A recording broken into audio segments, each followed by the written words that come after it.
It's happened only once before in the House and only once in the Senate. Now, in a new century, lawmakers judging one of their own. If that's one step toward accountability, the news makes clear that the taint won't soon be erased. 1,000 schools, 270 school districts, the A's, the F's, and the underlying demography. And in Arkansas's capital city, a candlelight chorus and the prospect of light at the end of the tunnel. But a beacon or a light that failed? Arkansas Week in a moment.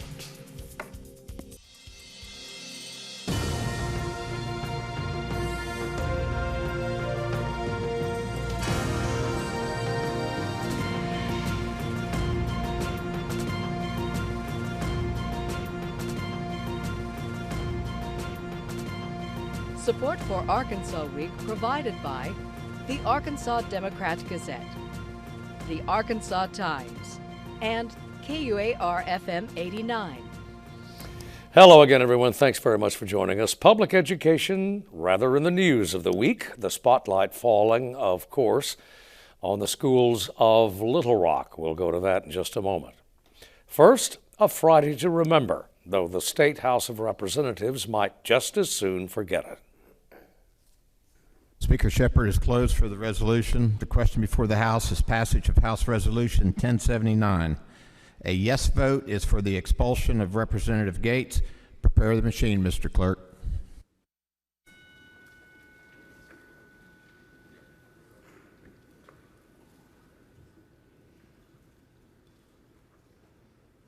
Has everyone voted?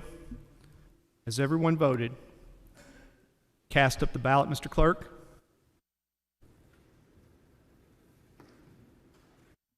By a vote of 88 yeas and 4 nays, the resolution has passed.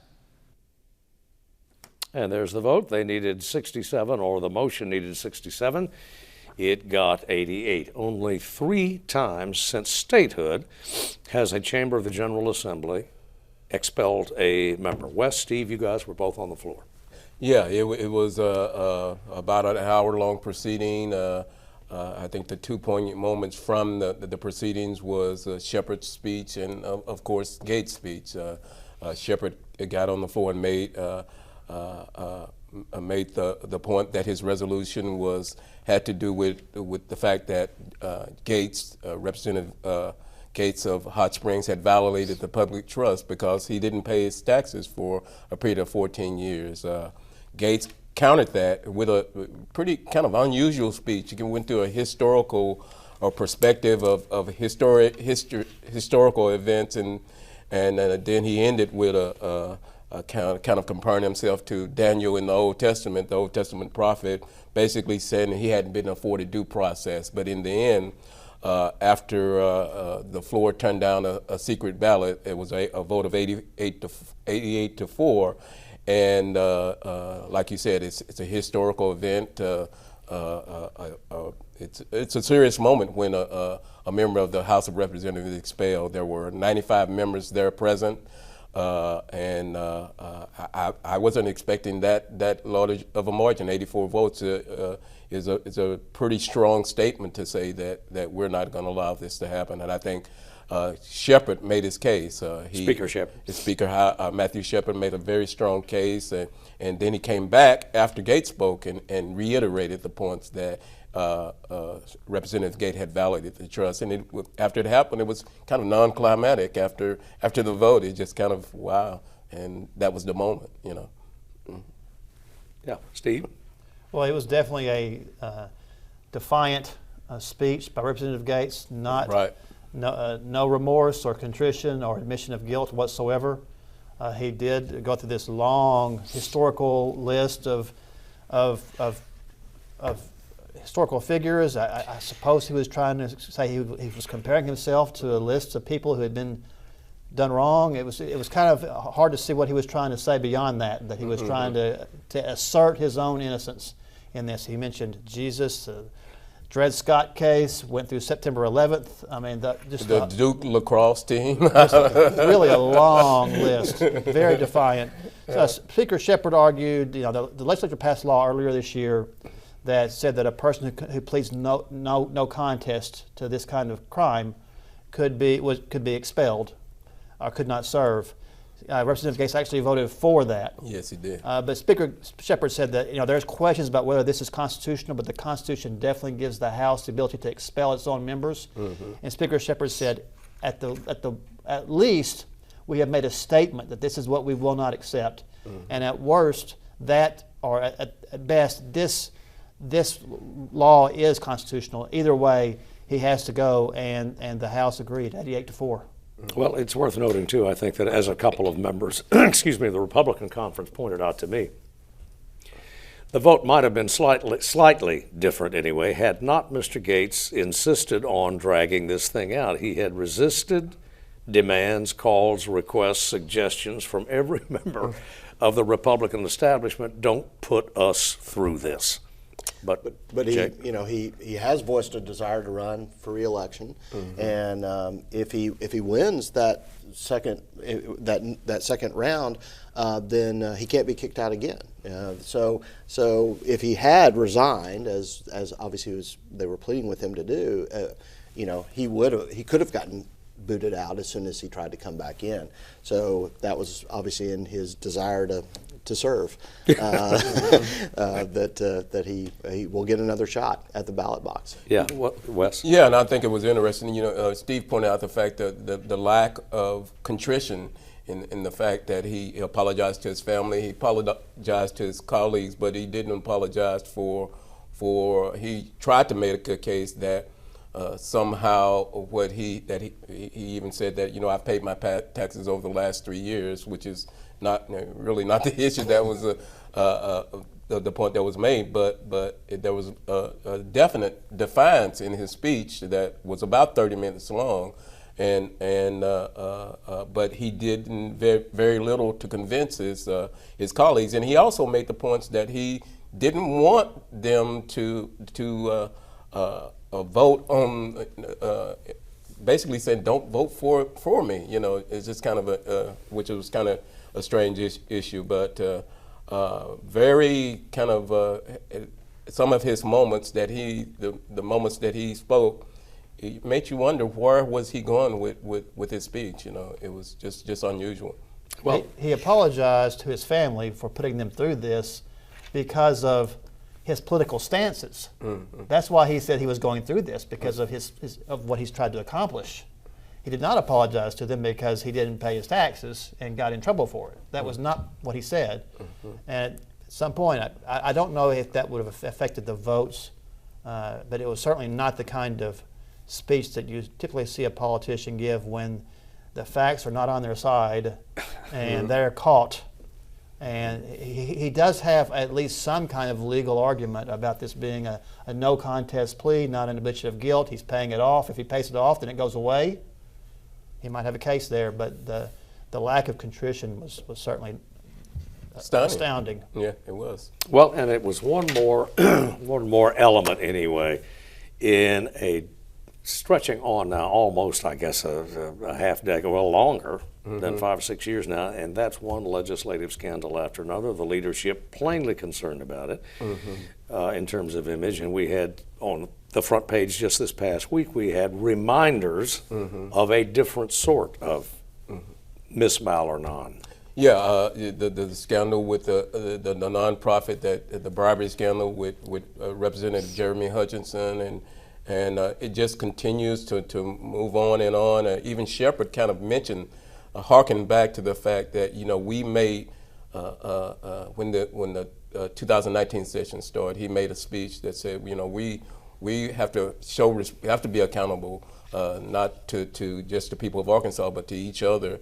And he reiterated that fact in his speech on the floor today. And but you're right. These issues are going to continue to pop up.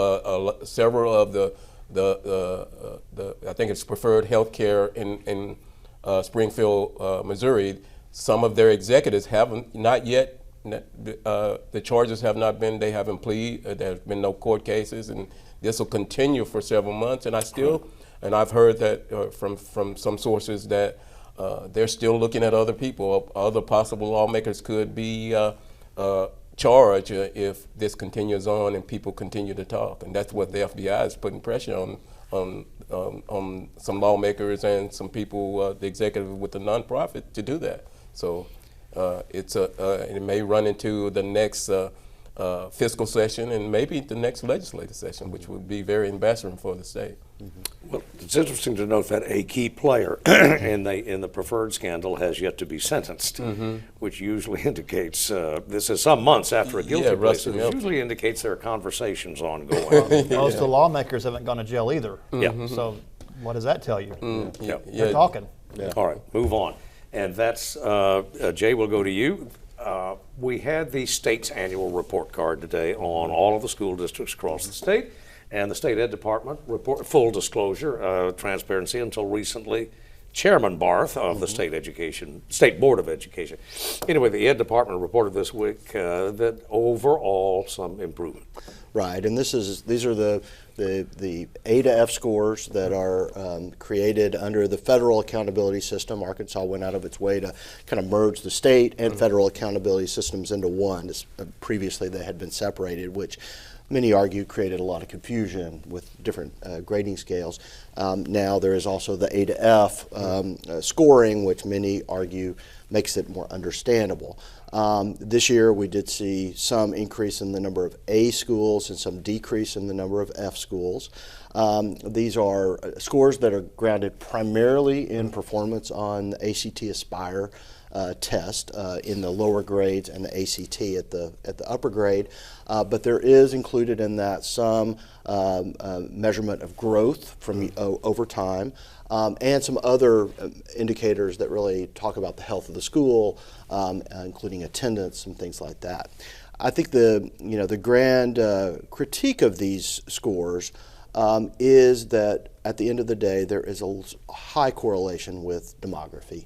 Especially the percentage of kids who are eligible for free or reduced lunch.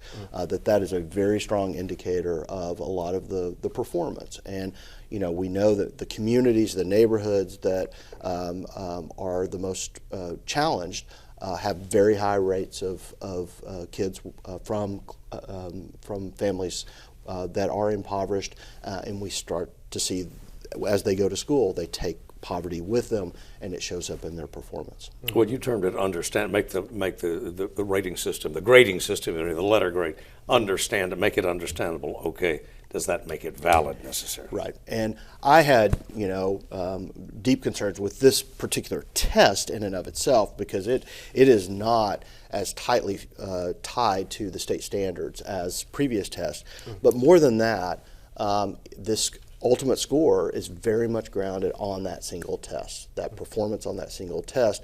We know some deep concerns from a variety of folks that is a measure of really one thing at the end of the day, and that is the background of the kids, socioeconomic background of the kids, rather than what's going on in the classroom. Now, the growth scores I think are much more valid as showing the degree to which a school is really making a difference year to year in kids' lives. But under federal law, you can only ground so much of the score on growth and other indicators. You ultimately have to base a majority of the score for the federal accountability on the ultimate test score. And because Arkansas has merged the two systems together, that means the Arkansas accountability system is also based heavily on that one test.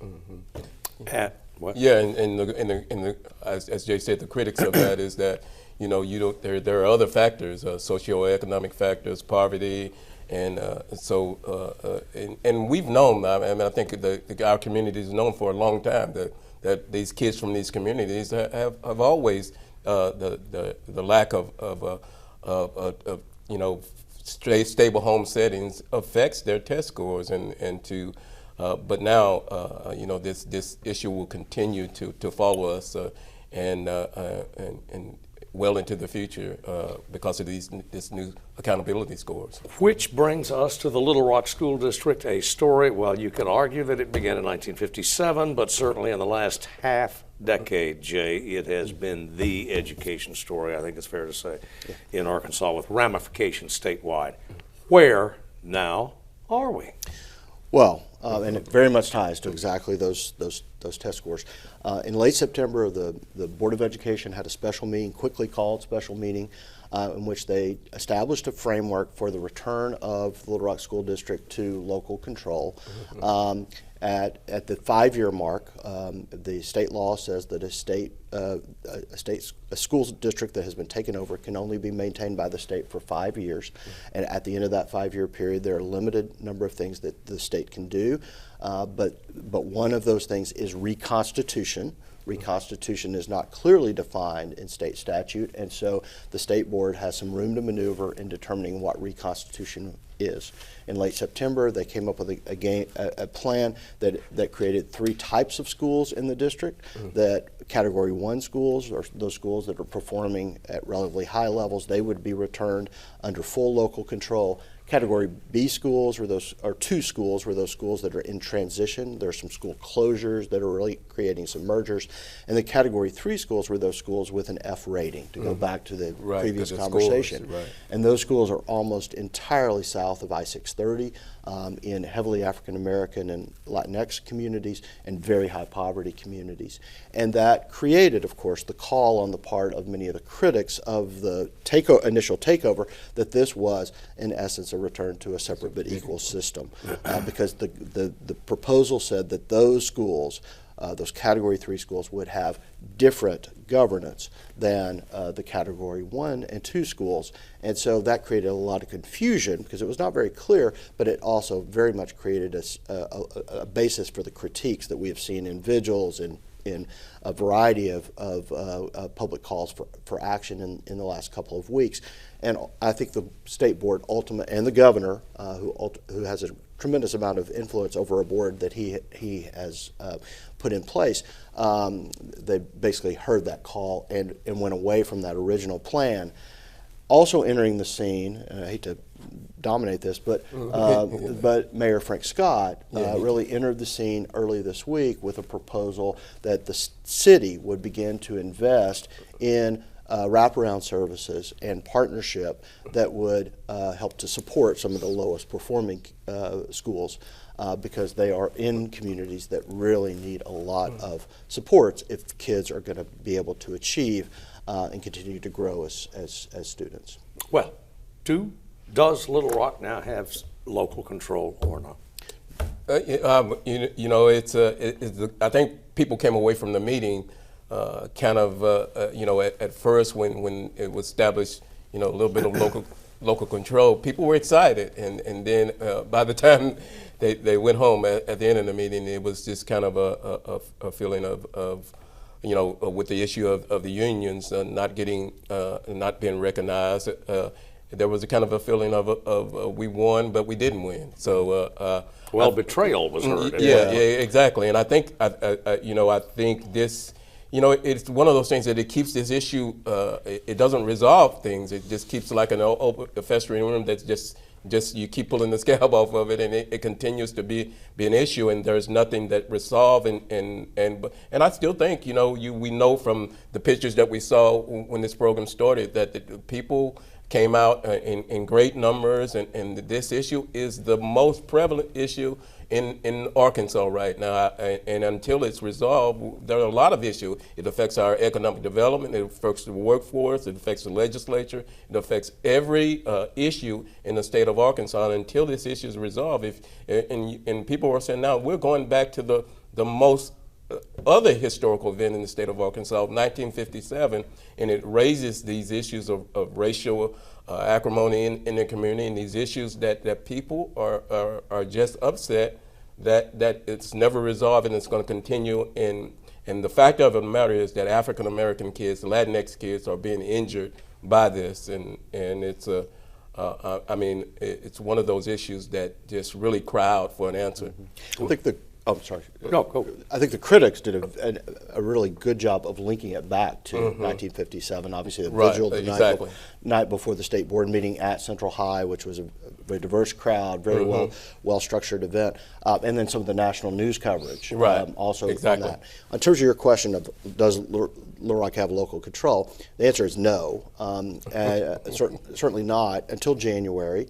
In January, there will be a transition board that is majority appointed by the State Board of Education, if not entirely appointed. So the state will still have tremendous influence. And so really, I think we're probably not until January of 2021 would you have local control. That will be following what are going to be some pretty intense school board elections in November of 2020 in a city. And again, it's also important to note the Little Rock School District does not cover the entire city, but the portion it covers is a very democratic city, and that is going to be, of course, in the midst of a presidential race. And moreover, there's also this side agreement that there's going to be a memorandum of understanding between the state, the district, and the city about the running of some of those lowest performing schools. So this issue, short story, is we'll not be talking going away. about this in a year. We're going to be starting. Steve. The school board election is November 2020. At that point, it's Little Rock's. Now, what's going to be interesting is I've covered a lot of school board elections, or watched them, and usually in the past, voter participation has been in the single digits, the low single digits in a lot of communities. Now we've moved the elections to November, so there'll be at least people voting on this. But how much attention will it get? You would think maybe a whole lot. So who's going to run? And it's an unpaid position, and boy, it's at the center of the storm. So we'll just have to see who runs and what do they want to accomplish. Yeah, and there's going to be a lot of pressure on those people who run. I think people are going to say, well, what are you going to do? Well, how are you going to get it back to to the performance that, or are we going back to the old kind of system that we had when there was just a lot of acrimony, a lot of arguments, a lot of things didn't get done. So it is a difficult question out there of what we're going to see once those elections are over with. How are things going to pan out? How much muscle? Not that they ever had a great deal, but where does this leave the teachers' organization, teachers' union? Well, at the moment, they are obviously on the roadside, or at the moment they are obviously they're still an organization, but they are not. They took the legs out from them. They are not the recognized negotiating body for the personnel. That said, I think they could be reinstalled in that role following the election of the school board, and so that school board election will be about union recognition, but it's also going to be about some kind of general attitudes about state involvement in the schools. And we are going to see, I think, some big money come in, some big national money, some of it from within the state, but national money, as the Walton family has shown a willingness to invest in school elections around the nation. They're going to probably do it in Little Rock, and we're going to see the National Education Association, some other traditional education groups invest on the other side. And so these folks who run, who step up, they're going to become part of a national storm, because I think Little Rock really is going to be front and center in this grand debate over who should run public schools. And that question that with all these school crises around the country is, a lot of the cities are you having where the teachers are striking. And that question is still out here in Little Rock. If that happens, that could set things back another notch if that happens in Little Rock. And there is whisperings that teachers, there are a lot of teachers are upset and feel like they are not being represented anywhere. They're not being listened to. So that issue could come to the forefront too. Yeah, there was the Arkansas Education Association sent out a press release right after the vote, and it said, in the middle of the press release, we can still take collective action. You know what that means? What does that mean? Now, according to the agreement, they can't strike. Maybe not bargaining, but action. Superintendent Dr. Poore sent out a message to the school district earlier this week saying, you cannot strike. You are subject to dismissal if you strike. But that's always the case.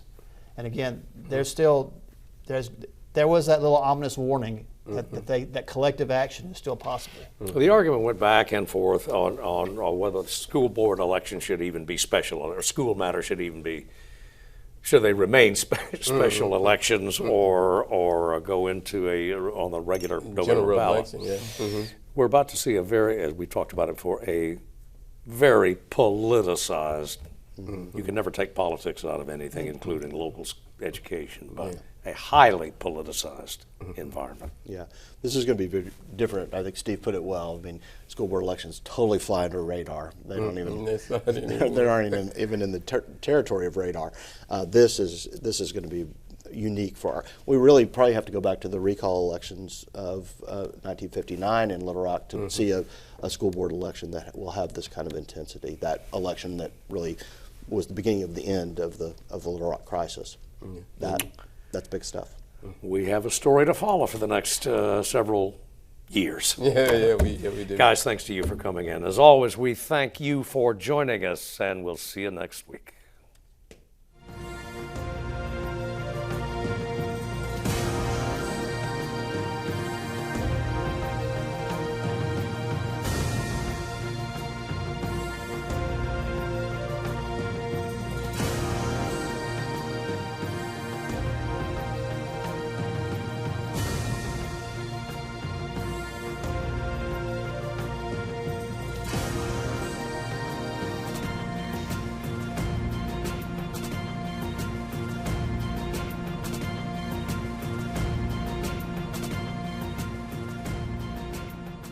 Support for Arkansas Week provided by the Arkansas Democrat-Gazette, the Arkansas Times, and KUAR-FM 89.